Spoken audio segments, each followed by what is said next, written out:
2030 तक तेजस लड़ाकू विमानों की कोई अहमियत ही नहीं रहे।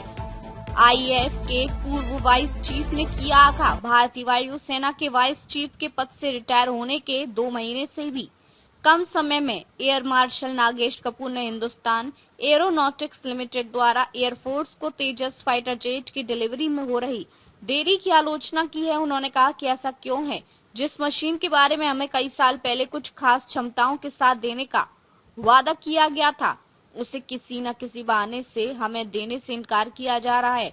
उन्होंने कहा कि ऐसा ना हो कि 2030 तक तेजस लड़ाकू विमानों की कोई अहमियत ही नहीं रही।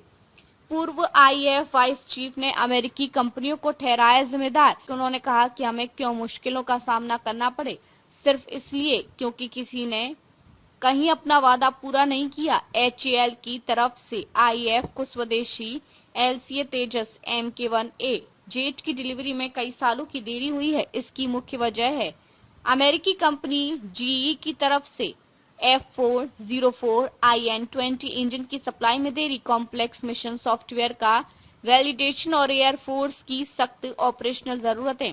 जब उनसे पूछा गया कि क्या एडवांस तेजस MK-2 ऑपरेशन के लिहाज से तब भी काम का होगा, जब 2030 के दशक के बीच में बड़ी संख्या में इसे सर्विस में शामिल किया जाएगा, तो पूर्व वाइस चीफ ने कहा कि नहीं, ऑपरेशन के लिहाज से तो बिल्कुल नहीं। चीन तेजी से आगे बढ़ रहा। जहां चीन 2030 तक 505वीं पीढ़ी के J-20 फाइटर जेट तैनात करने की तैयारी में, वही भारत अभी भी 4.5 पीढ़ी के तेजस MK-1A के पहले स्क्वाड्रन की डिलीवरी पाने के लिए संघर्ष कर रहा है। एचएएल को उम्मीद है कि वे मार्च 2027 तक पहले 18 से 25 तेजस MK-1A की डिलीवरी कर पाएगा। एयर मार्शल कपूर रिटायर्ड ने भविष्य में तेजस MK-2 की भूमिका को पूरी तरह से खारिज नहीं किया। उन्होंने कहा कि आपके पास 5वीं और 6वीं पीढ़ी के कुछ फाइटर जेट हो सकते हैं, लेकिन देश के आकार को देखते हुए आप उन्हें हर जगह तैनात नहीं कर पाएंगे, इसलिए जो कमियां रह जाएंगी उन्हें इसी श्रेणी के विमानों से पूरा करना होगा।